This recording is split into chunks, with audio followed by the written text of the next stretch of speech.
আল্লাহ তাআলা আমাদেরকে দেখেন, কেমন দেখা দেখে আল্লাহ তাআলা বলেন ওয়ালাকাদ খালাকনাল ইনসানা ওয়া না'লামু মা তুওয়াসওয়িসু বিহি নাফসুহু ওয়া নাহনু আকরাবু ইলাইহি মিন হাবলিল ওয়ারিদ।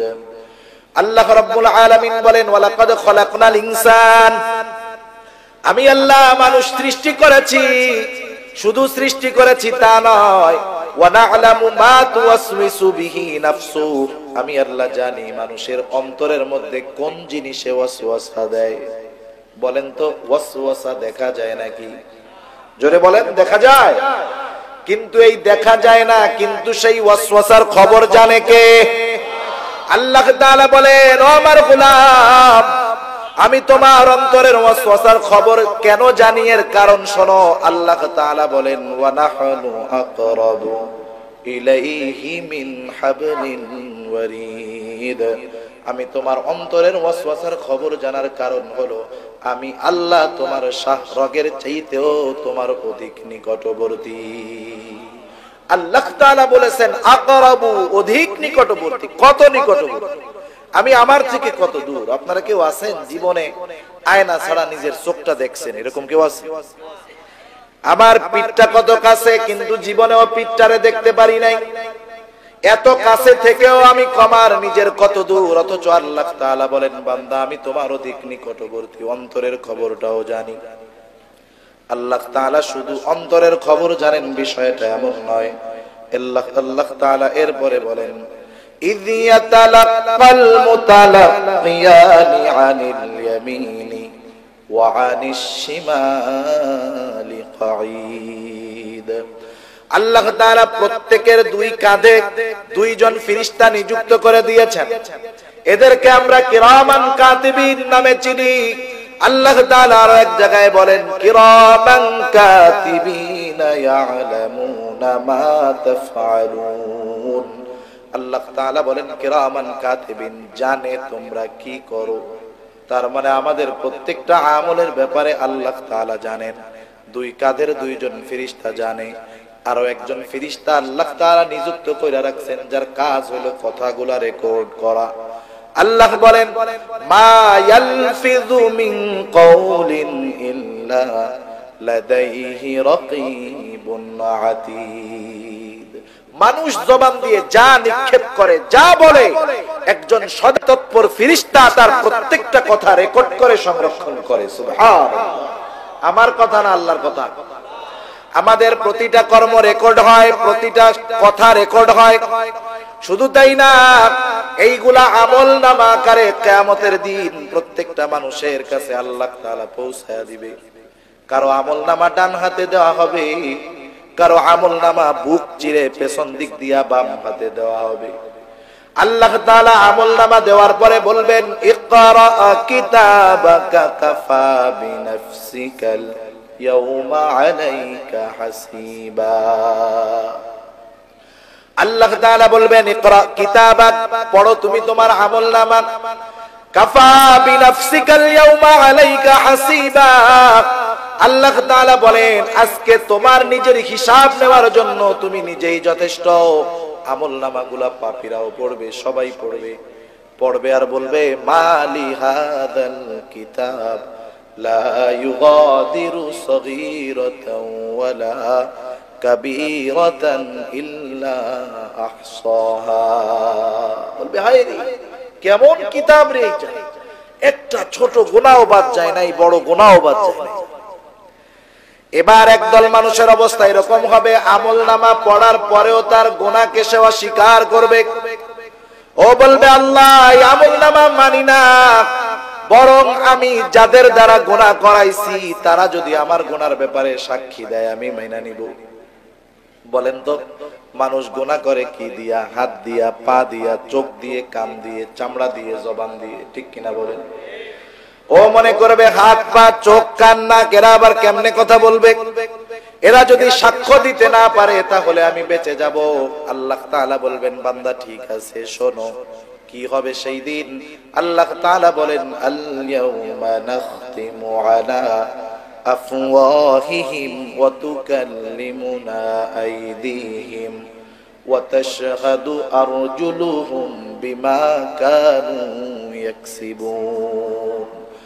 আল্লাহ রাব্বুল আলামিন বলেন, আল ইয়াউম, আজকের এই দিন অর্থাৎ কিয়ামতের দিন, নাখতিমু আলা আফওয়াহিহিম, আমি মানুষের মুখের উপরে মোহর মেরে দিব, মানুষ কথা বলতে পারবে না, বাক শক্তি রুদ্ধ হয়ে যাবে। আল্লাহ বলেন ওয়া তুকাল্লিমুনা আইদিহিম, আমার সাথে কথা বলবে তাদের হাত, সাক্ষী দিবে তাদের পা, বিমা কানু ইয়াকসিবুন, তারা দুনিয়াতে হাত পা দিয়ে কি উপার্জন করেছে। আল্লাহ তাআলা এক জায়গায় বলেন, শাহিদা আলাইহিম সামউহুম ওয়া আবসারুহুম ওয়া জুলুদুহুম বিমা কানু ইয়াকসিবুন। আল্লাহ তাআলা বলেন, সাক্ষী দিবে তাদের কান, সাক্ষী দিবে তাদের চোখ, সাক্ষী দিবে তাদের চামড়া, দুনিয়াতে এগুলা দিয়ে কি অর্জন করেছে। বলেন তো, দুনিয়াতে যখন কেউ হাত দিয়ে, পা দিয়ে, চোখ দিয়ে, কান দিয়ে, জবান দিয়ে গুনাহ করে, এরা কোনোদিন মানা করে নাকি? বরং কানকে মজা দেওয়ার জন্য গান শোনে, চোখকে মজা দেওয়ার জন্য যা মন চায় তা দেখে, নিজে তৃপ্তি হওয়ার জন্য, তৃপ্ত পাওয়ার জন্য জবান দিয়ে যা খুশি বলে। দুনিয়াতে এরা কখনো আমাদের বাধা দেয় না, কিন্তু কিয়ামতের দিন এরা আমার আপনার বিপক্ষে সাক্ষী দিয়ে দিবে। মানুষেরা হতভম্ব হয়ে যাবে, কিংকর্তব্য বিমূঢ় হয়ে যাবে। হায়রে, এই হাত তো গোনার সময় আমার সাথে ছিল, দুনিয়াতে মানা করে নাই, কথা বলে নাই। চোখ দিয়ে গুনাহ করেছি, চোখ কখনো মানা করে নাই। আজকে দুনিয়ার মধ্য থেকে কিয়ামতের ময়দানে আসলাম, আজকে দেখি এরা আমাদের বিরুদ্ধে কথা বলে, সাক্ষী দেয়। মানুষেরা বলবে, ক্বালু লিজুলুদিহিম লিমা শাহিদতুম আলাইনা। মানুষেরা এই অঙ্গ প্রত্যঙ্গ গুলা সহ চামড়াকে উদ্দেশ্য করে বলবে, কিরে চামড়া, আজকে আমার বিরুদ্ধে তোমরা কেন সাক্ষ্য দাও? তোমরা তো দুনিয়াতে কথা বলতে পারতা না। এইবার তারা জবাব দিবে, ক্বালু আনতাকানাল্লাহুল্লাযী আনতাকা কুল্লা শাই। আজকে আমাদেরকে কথা বলার ক্ষমতা ওই আল্লাহ দিয়েছে, যেই আল্লাহ সবাইকে কথা বলার ক্ষমতা দিয়েছে। তাহলে আমি যখন কোন গুনার দিকে যাব, এক নম্বরে খেয়াল করব আমাকে সর্ব অবস্থায় দেখে কে। আমি গুনাহ করতে যাব, সর্ব অবস্থায় আমার সাথে তিনজন ফেরেশতা আছে, ওরা আমার কাজের সাক্ষী, ওরা আমার কথা রেকর্ড করে, ওরা আমার কর্মগুলা সম্পর্কে জানে। শুধু তাই না, যেই হাত পা দিয়ে আমি গুনাহ করব, কিয়ামতের দিন ওরাও আমার বিপক্ষে সাক্ষী দিবে। এই চিন্তা যখন কোন মুমিনের মধ্যে পরিপূর্ণ আসবে, তখন এই হাত কোনোদিন ঘুষ খাবে না। ঠিক কিনা বলেন? এই হাত কখনো কারো উপরে জুলুম করবে না। ওই ভয় যদি থাকে, এই পা কোনোদিন পাপের দিকে অগ্রসর হবে না। ওই ভয় যদি থাকে, এই কান কোনোদিন গুনাহ করতে পারে না, গান শুনবে না, চোখ কোনোদিন খারাপ জিনিস দেখবে না। ওই ভয় যদি কারো মধ্যে থাকে, জবান দিয়ে ইসলামকে নির্মূল করা আর এই দুঃসাহসী বক্তব্য দিতে পারবে না। এরা কেন দেয়? কারণ ওদের মধ্যে ওই চিন্তাগুলা নাই। ঠিক কিনা বলেন? ওই চিন্তাগুলা যাদের মধ্যে আসছে, তারা দুনিয়ার শ্রেষ্ঠ মানুষে পরিণত হয়ে গেছে।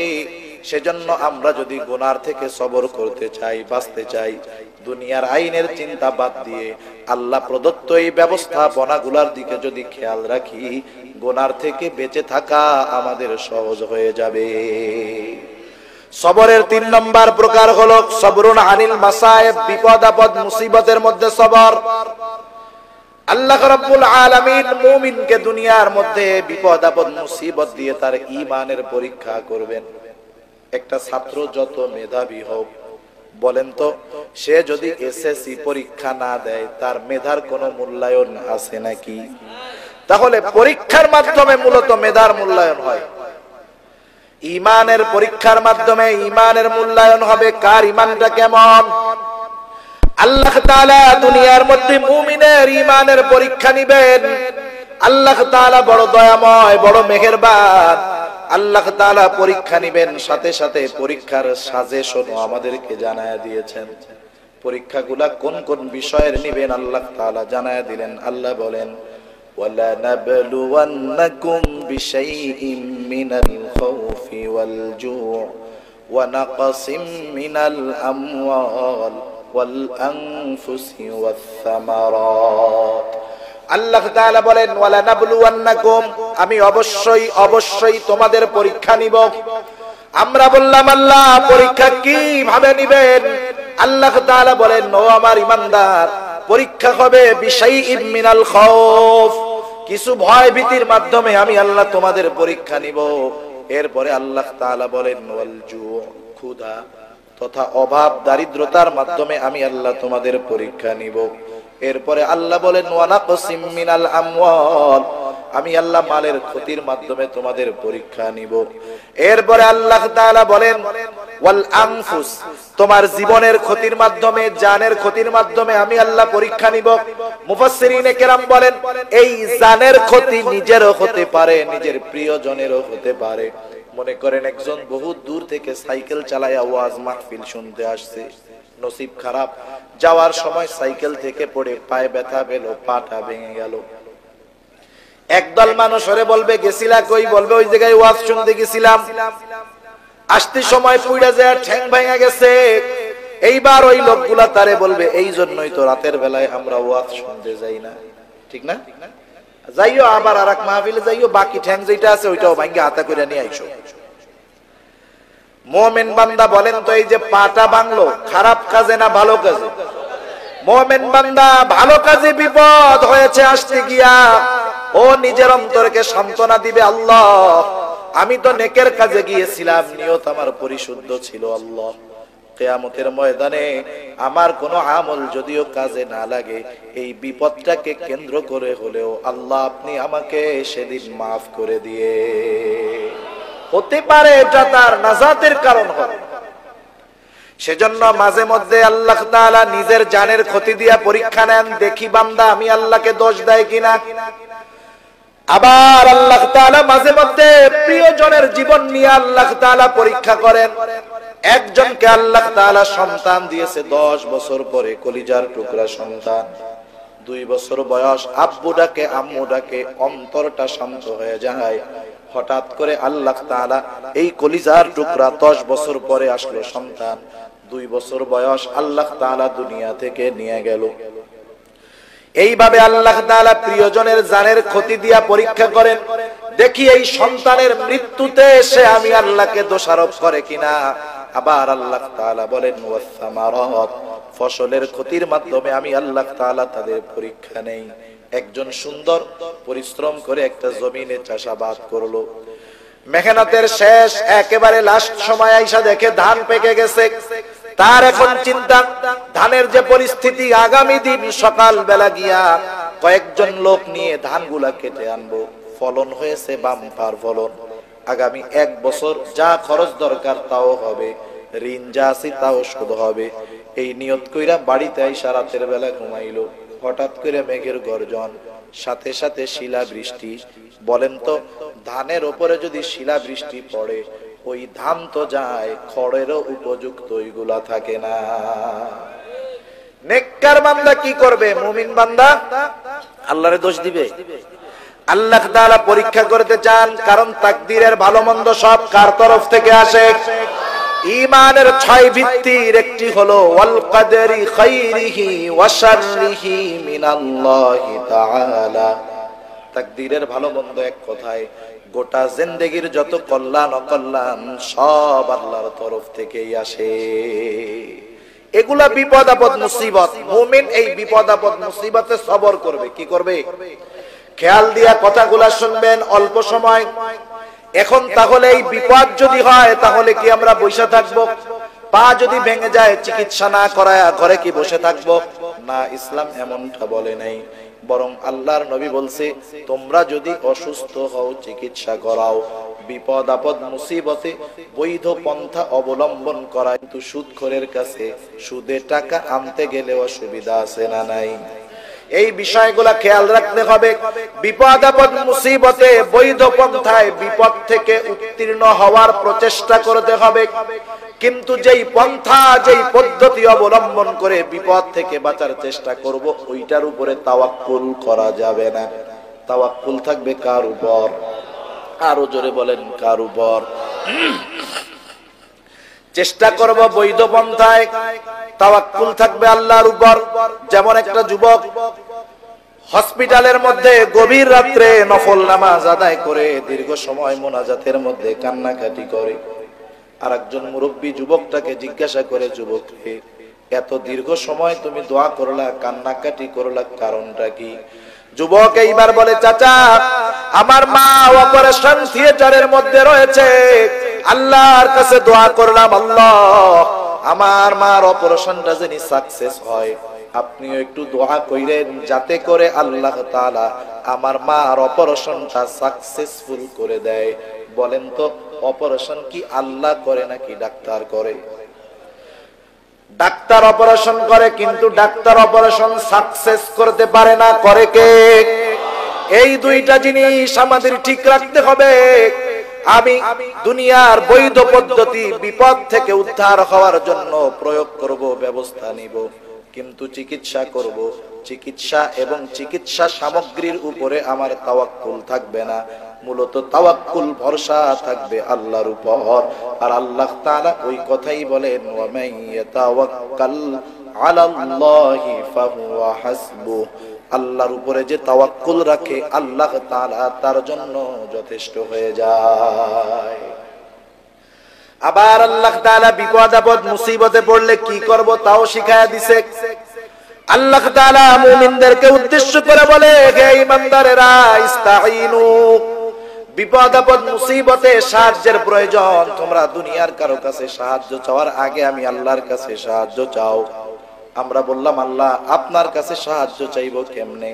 আল্লাহ বলেন, বান্দা সাহায্য চাইবা বিসসবরি ওয়াসসালাহ, সবর এবং সালাতের মাধ্যমে। এই দুই পদ্ধতি অবলম্বন করে তোমরা যদি আমি আল্লাহর কাছে সাহায্য চাও বান্দা, এইবার আমি আল্লাহ তুমি মুমিন বান্দাকে একটা ডিগ্রি, একটা উপাধি, প্রমোশন দিয়ে দিব। যেমন চেয়ারম্যানের নির্বাচন হইতেছে না অনেক জায়গায়, প্রত্যেকটা চেয়ারম্যানের কিন্তু মা বাবা মহব্বত কইরা রাখছে এমন একটা নাম আছে, ঠিক না? মনে করেন একজন চেয়ারম্যান হইলো, তার নাম আব্দুর রহিম, তার মা বাবা বড় মহব্বত করে আব্দুর রহিম নামটা রাখছে।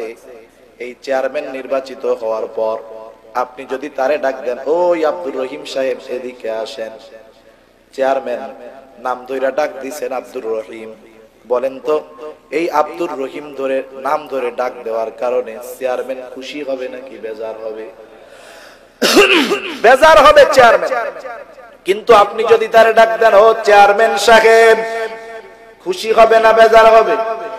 আপনার দিকে ঘুইরা মুস্কি একটা হাসি দিয়া বলবে, বলেন চাচা কি বলবেন? তার মানে বোঝা গেল, মানুষকে যদি উপাধি ধরে ডাকা হয় মানুষ অনেক খুশি হয়। এই বিষয়টা আল্লাহ জানেন কি জানেন না? আল্লাহ তাআলা বললেন, ও মুমিন, সবর এবং সালাতের মাধ্যমে আমি আল্লাহর কাছে তোমরা সাহায্য চাও। যদি আমি আল্লাহর কাছে তোমরা সাহায্য চাও, লাভ কি? একটা উপাধি, একটা সুসংবাদ। আল্লাহ তাআলা বলেন, ইন্নাল্লাহা মা'আস সাবিরিন। এর মধ্যে দুইটা সুসংবাদ। এক নাম্বার সুসংবাদ, আল্লাহ তাআলা মুমিনের উপাধি দিলেন সাবের। দুই নাম্বার সুসংবাদ হলো, আল্লাহ বলেন, ও আমার সাবের মুমিন, আমি আল্লাহ তাআলা তোমার সাথে আছি। আল্লাহ বলেন, ইন্নাল্লাহা মা'আস সাবিরিন, নিশ্চয়ই আল্লাহ ধৈর্যশীলদের সাথে রয়েছে। বলেন, যাদের সাথে আল্লাহ আছে তাদের কোনো ভয় আছে? রাসূল আকরাম সাল্লাল্লাহু আলাইহি ওয়াসাল্লাম হিজরতের সময় সাওর পর্বতের মধ্যে 3 দিন লুকায়া ছিলেন। সিরাতের কিতাবগুলোর মধ্যে আসছে, কাফেররা রাসূল আকরাম সাল্লাল্লাহু আলাইহি ওয়াসাল্লাম এবং আবু বকর সিদ্দিক রাদিয়াল্লাহু তাআলা আনহুকে খুঁজতে খুঁজতে একেবারে গর্তের কাছে চলে আসছে। হযরত আবু বকর সিদ্দিক রাদিয়াল্লাহু তাআলা আনহু এতটা ভীত এবং পেরেশান হয়ে গেছেন, তিনি বলেন, কাফেরদের বহুত দূরে যাওয়া লাগে না, তারা যদি শুধু তাদের নিজেদের পায়ের দিকে তাকায়, আমাকে এবং আল্লাহর রাসূলকে তারা দেখতে পাবে। প্রচন্ড চিন্তায় চিন্তিত আমি। রাসূল আকরাম সাল্লাল্লাহু আলাইহি ওয়াসাল্লাম আমার চিন্তা, আমার পেরেশানি অনুধাবন করতে পারলেন। আল্লাহর রাসূল বললেন, ও আবু বকর, লা তাখাফু ওয়া লা তাহজান ইন্নাল্লাহা মা'ানা। ও আবু বকর, তুমি চিন্তাও করো না, ভয়ও পেও না, এই গর্তের মধ্যে শুধু তুমি আর আমি নয়, আমাদের সাথে আল্লাহ আছে। তাহলে বলেন, যার সাথে আল্লাহ আছে তার কোনো ভয় আছে নাকি? আল্লাহ তাআলা বলেন নিশ্চয় আল্লাহ ধৈর্যশীল মুমিনদের সাথে আছে। এরপরে আল্লাহ তাআলা বলেন, হাবিব, যেই মানুষগুলা আমি আল্লাহর পরীক্ষায় উত্তীর্ণ হয়ে যাবে, সবরের সাথে অবিচলের সাথে থাকবে, অন্যায় পথে পা বাড়াবে না, হ্যাঁ হাবিব, আপনি তাদেরকে জান্নাতের সুসংবাদ জানায় দেন। আল্লাহ তাআলা বলেন ওয়াবাশশিরিস সাবিরিন, আপনি ধৈর্যশীলদেরকে সুসংবাদ জানায় দেন, অর্থাৎ তাদেরকে আপনি জান্নাতের সুসংবাদ জানায় দেন। প্রত্যেকটা জিনিসের প্রাথমিক কিছু আলামত আছে। যেমন মনে করেন বৃষ্টির সময় কাদা যে জায়গায় হয়, মানুষে পড়ে যায় না মাঝে মধ্যে, কাদার মধ্যে পিছলা খেয়ে পড়ে, কেউ বলে ওরে মা, কেউ বলে ওরে বাবা, কেউ বলে গেছি রে, কেউ বলে ওরে মা। আবার কিছু কিছু আল্লাহর বান্দা পড়ার সাথে সাথে বলে ও আল্লাহ, আছে না নাই? কিন্তু বলেন তো সবাই কি ও আল্লাহ বলে নাকি?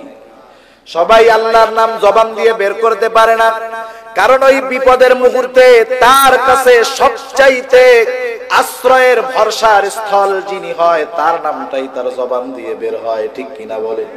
এই জন্য মুমিন বান্দার বিপদ আপদ মুসিবতের প্রাথমিক আলামতের কথা আল্লাহ তাআলা বলেন।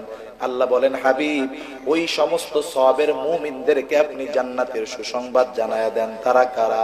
আল্লাহ বলেন, আল্লাযীনা ইযা আসাবাতুহুম মুসিবা ক্বালু ইন্না লিল্লাহি ওয়া ইন্না ইলাইহি রাজিউন।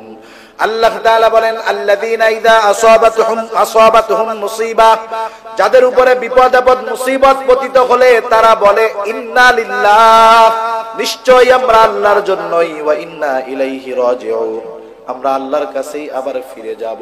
সেই জন্য ইন্না লিল্লাহ এই দোয়াটা ছোট বড় সকল বিপদ আপদ মুসিবতে পড়তে হবে। শিক্ষা দিল কে? মসজিদ থেকে বাইর হইছে, জুতা পায় না, পড়বে ইন্না লিল্লাহ। ঘরের মধ্যে ঢুকছে, চশমা পায় না, বলবে ইন্না লিল্লাহ। ঘরের মধ্যে ঢুকছে, মানিব্যাগ পায় না, বলবে ইন্না লিল্লাহ। কাটার খোঁচা লাগছে, বলবে ইন্না লিল্লাহ। মোটরসাইকেল স্টার্ট হয় না, বলবে ইন্না লিল্লাহ। বলেন তো, এই ছোটখাটো সকল প্রকার বিপদ আপদ মুসিবতে সবার মুখ দিয়ে কি ইন্না লিল্লাহ বাহির হয় নাকি? যদি বাহির হয়, এটা সবের মুমিনের আলামত। এক চাচা মসজিদ থেকে বাইর হইছে, বাইর হয়ে দেখে জুতা নাই, জোরে কয় ইন্না লিল্লাহ। পাশের থেকে আরেকজন চাচার কানে কানে এসে বলে, চাচা কি হইল, মারা গেল কেডা?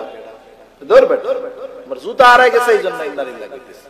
ও বলে, চাচা আমার তো জানা নাই, আমি ভাবছি এটা মানুষ মরার দোয়া, এটা মনে হয় মানুষ মরলেই খালি পড়তে হয়। কিন্তু বিষয়টা এমন না, ছোট বড় সব বিপদ আপদ মুসিবতে এই দোয়া পড়তে হবে। শিখাইছে কে?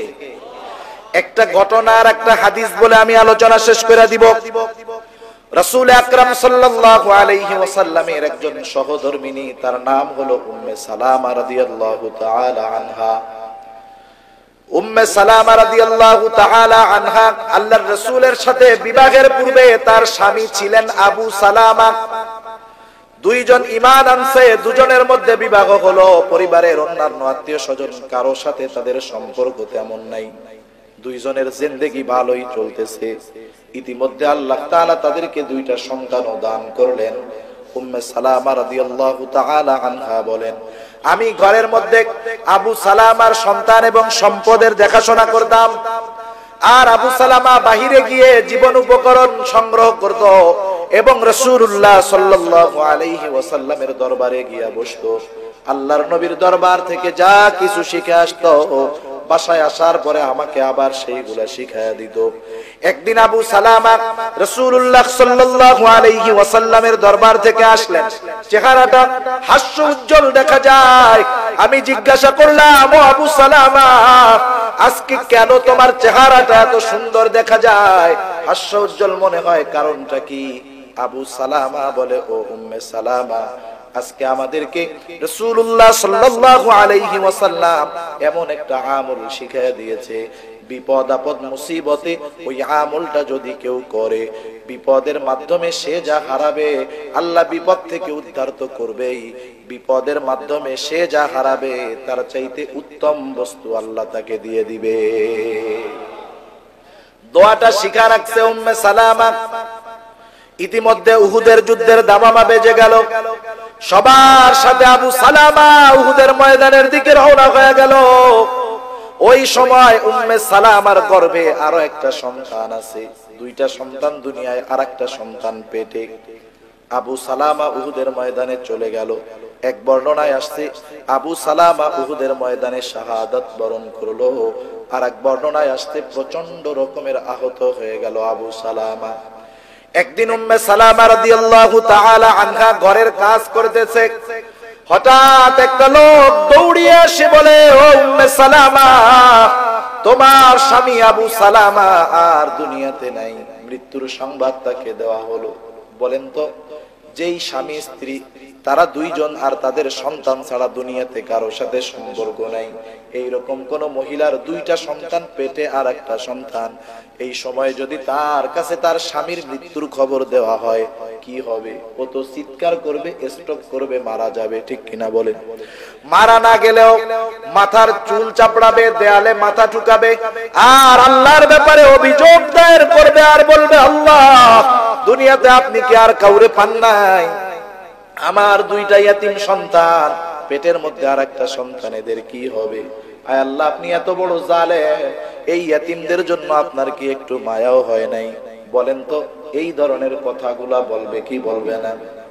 99% মহিলা আল্লাহরে দোষারোপ করবে, কিন্তু উম্মে সালামা কি করলো? উনি চিৎকার দেন নাই, আল্লাহর ব্যাপারে কোনো অভিযোগ অনুযোগ করেন নাই।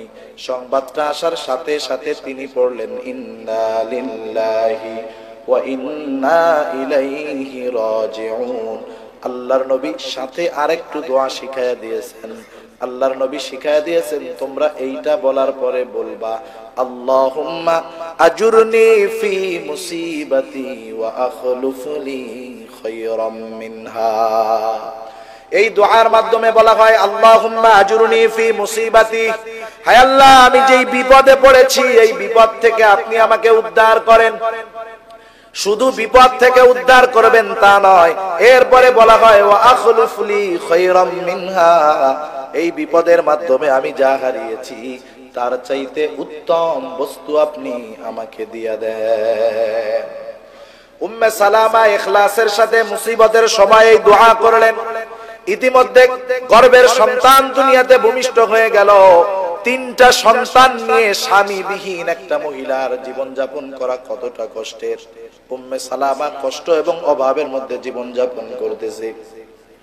ওনার কষ্ট দেখা অনেকে ওনারে বিবাহের প্রস্তাব দেয়, কিন্তু উম্মে সালামা সবার প্রস্তাবকে ফিরায় দেন। তিনি বলেন, যারা প্রস্তাব দেয় বিবাহের, আমার কাছে তাদেরকে আমার স্বামী আবু সালামার চাইতে উত্তম মনে হয় না। কারণ আমি তো আল্লাহর কাছে চেয়েছি যে আল্লাহ স্বামী হিসাবে যাকে দিবেন সে জানি আবু সালামার চাইতে উত্তম হয়। যারা প্রস্তাব দেয় এরা তো সাহাবা, কিন্তু স্বামী হিসাবে তাদেরকে আবু সালামার চাইতে উত্তম আমার কাছে মনে হয় না। একদিন দুপুর বেলা আমি আমার চামড়ার পানির মস্ক ছিঁড়ে গেছে, এটারে সেলাই করতেছি। হঠাৎ দেখলাম প্রখর রোদের মধ্যে রাহমাতুল লিল আলামিন আমার বাড়ির দিকে আসতেছেন। আমি যখন নিশ্চিত হলাম তিনি আমার বাড়িতে আসতেছেন, আমি আমার জীর্ণ কুটিরে ওনার বসার জন্য ব্যবস্থা করে দিলাম। আল্লাহর নবী আমার জীর্ণ কুটিরে বসলেন, আমার এবং আমার সন্তানদের ব্যাপারে খোঁজ খবর নিলেন। আমি আমার সকল অসুবিধার কথা রাহমাতুল লিল আলামিনের কাছে জানায়া দিলাম। কথাবার্তা শেষ, এবার আল্লাহর নবী আমাকে বিবাহের প্রস্তাব দিয়ে দিলেন। বিবাহের প্রস্তাব দিয়েছে। উম্মে সালামা রাদিয়াল্লাহু তাআলা আনহা অতি লজ্জাশীলা একজন মহিলা ছিলেন। যত ভালো ছেলেই প্রস্তাব দিক না কেন, লজ্জাশীলা মেয়ে সে কি প্রস্তাব দেওয়ার সাথে সাথেই বলে নাকি হ্যাঁ আমি রাজি আছি, একবারে পুরা রাজি, 14 গোষ্ঠী রাজি, এরকম বলে? বরং প্রস্তাব দেওয়ার সাথে সাথে যার লজ্জা আছে, লজ্জায় লাল হয়ে যায়, মুখটা ঢাইকা ঘরের মধ্যে চলে যায়। এখন বলবেন হুজুর এটা 50 বছর আগের কথা, এখনের যে জামানা, পুরুষরাই অনিরাপদ। আগে শুনতাম ছেলেরা মেয়েদেরকে অপহরণ করে নিয়ে জোর করে কাজী অফিসে বিবাহ করে। এখন তো দেখতেছি মেয়েরা ছেলেদেরকে হাইজ্যাক করে অপহরণ করে কাজী অফিসে নিয়ে হুমকি দিয়ে জোর করে বিবাহ করতেছে। ঠিক কিনা বলে? অনেকে বলতে পারেন হুজুর এই এক দুইটা ঘটনা, আরে এটা তো ঘটনার দুয়ার উন্মোচিত হয়ে গেল। এখন এক দুইটা হইতেছে, ভবিষ্যতে কত হবে তার ঠিক নাই। উম্মে সালামা রাদিয়াল্লাহু তাআলা আনহা অতি লজ্জাশীলা মহিলা, হ্যাঁ বলেন না লজ্জায়। আবার দুনিয়ার কোন সাধারণ মানুষ প্রস্তাব দেয় নাই যে সরাসরি না বলবেন, নাও তিনি বলেন নাই, হাও বলেন নাই, নাও বলেন নাই। তিনি নিজের কয়েকটা ওজর আল্লাহর নবীর সামনে তুলে ধরলেন। এক নম্বরে বললেন, ইয়া রাসূলুল্লাহ, আমার অতি লজ্জা হতে পারে, আমার এই অতি লজ্জাশীলতা আপনার জন্য কষ্টের কারণ হবে। দুই নাম্বার, আমার তো বয়স অনেক হয়ে গেছে। আল্লাহর নবীর তৃতীয় বিষয় বললেন, ইয়া রাসূলুল্লাহ, আমার তো 3টা সন্তান আছে, আমার বিবাহের পরে এদের অবস্থা কি হবে? আল্লাহর নবী বলেন, উম্মে সালামা, এক নম্বরে তোমার অতি লজ্জাশীলতা আল্লাহ স্বাভাবিক বানায়া দিবে। দুই নাম্বার, তুমি যে চিন্তা করতেছো তোমার বয়স, আমার বয়স তো প্রায় 55 বছর। তিন নাম্বার, তুমি কেন এটা চিন্তা করো? তোমার ওই 3 সন্তান কেমন যেন আমারও সন্তান। বিবাহ হয়ে গেল উম্মে সালামার সাথে রাসূলুল্লাহ সাল্লাল্লাহু আলাইহি ওয়াসাল্লামের। উম্মে সালামা রাদিয়াল্লাহু তাআলা আনহা বলেন, আমি বিপদের মুহূর্তে আল্লাহর নবীর শিখায় দেওয়া দোয়াটা পাঠ করেছিলাম। এরপরে আমি শুধু চিন্তা করতাম, কে হতে পারে এমন স্বামী যে আমার কাছে আবু সালামার চাইতে উত্তম হবে। আল্লাহর নবী আমার স্বামী হবে এটা তো আমি স্বপ্নেও কল্পনা করি নাই। কিন্তু আল্লাহ তাআলা আমার দোয়াটা কেমন কবুল করেছে। স্বামী হিসাবে আমি আবু সালামাকে হারিয়েছি, কিন্তু আল্লাহ তাআলা আমার দোয়া কবুল করে আমাকে এমন একজন স্বামী দান করেছে যার মতো মানুষ আসমানের নিচে জমিনের উপরে আর একজনও নাই। সেজন্য দুনিয়ায় বিপদ আপদ মুসিবত আসতেই পারে, কিন্তু এই আমলগুলা করার দরকার আছে না নাই? আমল কবুল হওয়ার জন্য 1 নম্বরে ইখলাসের সাথে দোয়াগুলা পড়তে হবে। তাহলে আশা করা যায় আল্লাহ তাআলা দোয়া কবুল করবে। প্রত্যেকটা মানুষ সে যদি হালাল খায়, হালাল পরিধান করে, অন্যের হক নষ্ট না করে এবং ইখলাসের সাথে আল্লাহর কাছে দোয়া করে, তার প্রত্যেকটা দোয়া আল্লাহ রাব্বুল আলামিন কবুল করে নেয়। সময়টা লম্বা হয়ে যাচ্ছে, আমার সময় ছিল 11টা, 2-1 মিনিট বেশি হয়ে গেছে। প্রত্যেকটা দোয়া যদি এই শর্তগুলো ঠিক থাকে, সব দোয়া কবুল করে কে? কথা আসলো যেহেতু বলি, প্রতিটা কবুলকৃত দোয়ার 3টা অবস্থা হয়। কয়টা অবস্থা? 1 নম্বর অবস্থা, দোয়া করার সাথে সাথে আল্লাহ কবুল করে নেয়। মনে করেন আপনি রাত 3টার সময় খবর আসছে আপনার একেবারে নিকট আত্মীয় খাগড়াছড়ির হাসপাতালে অসুস্থ। স্বাভাবিক আপনাদের এলাকার অবস্থা কি? রাত 3টার সময় কি এই জায়গায় সিএনজি পাওয়া যায় নাকি? অটো পাওয়া যায়? আপনি ঘর থেকে বাহির হইলেন আর আল্লাহর কাছে বলতেছেন, আল্লাহ বিপদে পড়ছি, এখান থেকে প্রায় 25 কিলোমিটারের বেশি রাস্তা খাগড়াছড়ি হাসপাতাল, আল্লাহ কেমন করে খাইতে যাব, না গেলেও তো নয়, আল্লাহ একটা ব্যবস্থা করে দিয়েন। সুন্দর মতো ওই জায়গায় গেছেন, কেমন জানি সিএনজি ওয়ালা আপনার জন্যই অপেক্ষা করতেছে। দোয়া করলেন, দোয়া করার সাথে সাথে কবুল করলেন কে? খোঁজ নিয়ে দেখেন এইরকম 1টা 2টা না, শত শত দোয়া আমার আপনার কবুল হয়েছে, কিন্তু খেয়াল করি নাই। এটা হলো দোয়া কবুলের প্রথম অবস্থা। দ্বিতীয় অবস্থা হলো দোয়া করে আজকে, আল্লাহ তাআলা দোয়ার প্রতিদান দেন পরে। যেমন 1 লোক 2000 সাল থেকে দোয়া করতেছে, আল্লাহ আপনার ঘর জিয়ারত করার নসিব আমারে দেন। এইভাবে দোয়া করতে করতে 2015 সালে আল্লাহর বান্দা হজে গেল। তাহলে দোয়া কবুল হয়েছে, কিন্তু আল্লাহ তাআলা বিলম্বে এইটা দিয়েছে। ঠিক কিনা বলেন? আবার কিছু দোয়া আছে আল্লাহ নগদেও প্রতিদান দেন না, বিলম্বেও দেন না। আল্লাহ তাআলা ওই দোয়াগুলা জমা করে রাখেন, কিয়ামতের দিন আল্লাহ তাআলা বান্দাকে ওই দোয়ার প্রতিদানগুলা দিবে। এই যে আমলনামা আমাদের হাতে দেওয়া হবে, প্রত্যেকটা আমল তার পাশে সওয়াব লেখা থাকবে। যেমন কেউ যদি কর্মচারীর দায়িত্ব দেয় যে তুই আজকে বাজার করবি, কি কি বাজার করলি বাজারের লিস্ট আমাকে দিবি, হিসাবটা দিবি। কর্মচারী লেখছে আলু 10 কেজি এত টাকা, পটল 10 কেজি এত টাকা, লিখতে লিখতে সুন্দর মতো এক পাশে পণ্য আর এক পাশে মূল্য। কিন্তু নিচের দিকে যায় দেখলো কিছু জায়গায় লেখা আছে টাকার পরিমাণ, কিন্তু বিপরীতে কোনো পণ্য নাই। মালিক জিজ্ঞেস করবে না যে বুঝলাম তো প্রত্যেকটা খরচ কোন খাতে করছো লেখা আছে, কিন্তু এই যে 200 টাকা লেখলি বেশি, এর বিপরীতে তো কোনো মাল জিনিস নাই, এটা পাইলি কই, কি করলি এই 200 টাকা? জবাব দিতে আছে না নাই? আমল নামার মধ্যে প্রত্যেকেই দেখতে পারবে এই আমলের এত সওয়াব, এই আমলের এত সওয়াব, বিশাল সওয়াবের একটা ভান্ডার থাকবে, যার বিপরীতে কোনো আমল উল্লেখ থাকবে না। এবার মানুষেরা বলবে আল্লাহ এতগুলা সওয়াব, পেছনে কোনো আমল নাই, কিভাবে পাইলাম?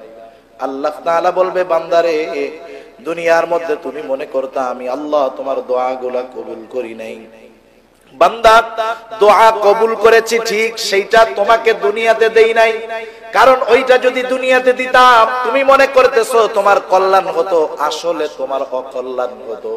কারণ আল্লাহ তাআলা বলেন আসা আন তাকরাহু শাইআন ওয়া হুয়া খায়রুল লাকুম ওয়া আসা আন তুহিব্বু শাইআন ওয়া হুয়া শাররুল লাকুম। অনেক কিছু আছে আমরা মনে করি এর মধ্যে কল্যাণ ভরা, কিন্তু আল্লাহ বলেন না এটা তোমাদের জন্য কল্যাণকর নয়। অনেক কিছু আছে আমরা মনে করি এটা আমার জন্য মনে হয় অকল্যাণকর, কিন্তু আল্লাহ তাআলা বলেন হুয়া খায়রুল লাকুম, আমি আল্লাহ ওইটার মধ্যে তোমাদের জন্য কল্যাণ রেখে দিয়েছি। সুবহান। এবার আল্লাহ তাআলা বলবে বান্দারে এই সওয়াবগুলা হলো ওই যে দোয়াগুলা তুমি দুনিয়াতে করছো, আর আমি আল্লাহর ব্যাপারে অভিযোগ করছো আল্লাহ দোয়া কেন কবুল হয় না। আল্লাহ তাআলা বলবে বান্দা ওই দোয়াগুলা আমি কবুল করে দোয়ার প্রতিদানগুলা আজকে তোমাকে দিয়েছি, আজকে তুমি এই দোয়ার প্রতিদানে আরো বেশি সম্মানিত হয়ে যাবা। এবার ওই বান্দা বলবে আল্লাহ তাআলা দুনিয়াতে যেগুলা কবুল করছিলেন ওইগুলা না দিয়া যদি রাইখা দিতেন কিয়ামতে দিলেই ভালো হইতো। আল্লাহ তাআলা কত মেহেরবান। সেজন্য আমরা আল্লাহর কাছে দোয়া করব, বিপদ আপদ মুসিবতে আল্লাহ এবং তার রাসূলের দেখায় দেওয়া পদ্ধতি যদি অবলম্বন করি, সবের মুমিন যদি হই, লাভ কি? আমরা মুমিন যারা, আমাদের দুনিয়াতে সবচাইতে বড় চাওয়া হলো সিরাতে মুস্তাকিমের উপরে অবিচল থাকা। কারণ প্রত্যেকটা নামাজের প্রতিটা রাকাতে ইমামের পেছনে যখন মুসল্লি, তখন ইমামের কেরাত মুসল্লির কেরাত, নিজে যখন পড়ি প্রত্যেক নামাজের প্রতি রাকাতে আমরা বলি ইহদিনাস সিরাতাল মুস্তাকিম। এই দোয়া আমরা আল্লাহর কাছে করি, সৎ পথে চলার দোয়া করি। কিন্তু আল্লাহ তাআলা কি বলেন? আল্লাহ তাআলা বলেন যেই মুমিন বিপদ আপদ মুসিবতে আল্লাহ এবং তার রাসূলের শিখায়া দেওয়া আমল করে, তাদের ব্যাপারে আল্লাহ বলেন উলাইকা আলাইহিম সালাওয়াতুম মির রাব্বিহিম ওয়া রাহমাহ। আল্লাহ তাআলা বলেন এই সবের মুমিন যারা, তাদের উপরে তাদের রবের পক্ষ থেকে রয়েছে বিশেষ অনুগ্রহ ও রহমত। মুফাসসিরিনে কেরাম বলেন কেউ যদি সিরাতে মুস্তাকিমের সঠিক পথিক হিসাবে ওই পথের উপরে অবিচল থাকতে চায়, দুইটা জিনিস দরকার। এই রাস্তার মালিকের অনুগ্রহ আর দয়া দরকার। আল্লাহ হলেন এই সিরাতে মুস্তাকিমের মালিক, উনি যদি দয়া করেন, উনি যদি অনুগ্রহ করেন, বলেন তো এই পথে চলা সহজ না কঠিন? আল্লাহ তাআলা এই কথাই আমাদেরকে বুঝায় দেন সবের মুমিন যারা, তারা আল্লাহর বিশেষ অনুগ্রহ প্রাপ্ত, রহমত প্রাপ্ত বান্দা। যেই বান্দা আল্লাহর রহমত এবং অনুগ্রহ পেয়ে যায়, আল্লাহ তাআলা বলেন উলাইকা হুমুল মুহতাদুন, আর ওই সমস্ত মানুষরাই সৎপথ প্রাপ্ত মানুষ। সৎ পথে চলতে হলে, সৎ পথের প্রতীক হতে হলে সবরের গুণে গুণান্বিত হতে হবে। এই কথা কার?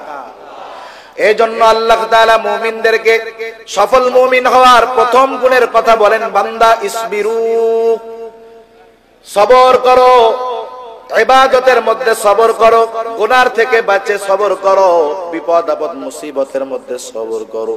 আমরা যদি জিজ্ঞাসা করি আয় আল্লাহ সবর কতদিন কতক্ষণ করব, আল্লাহ তাআলা বলেন ওয়াসাবিরু, সর্বদা সবরের উপরে তোমরা অটল থাকো।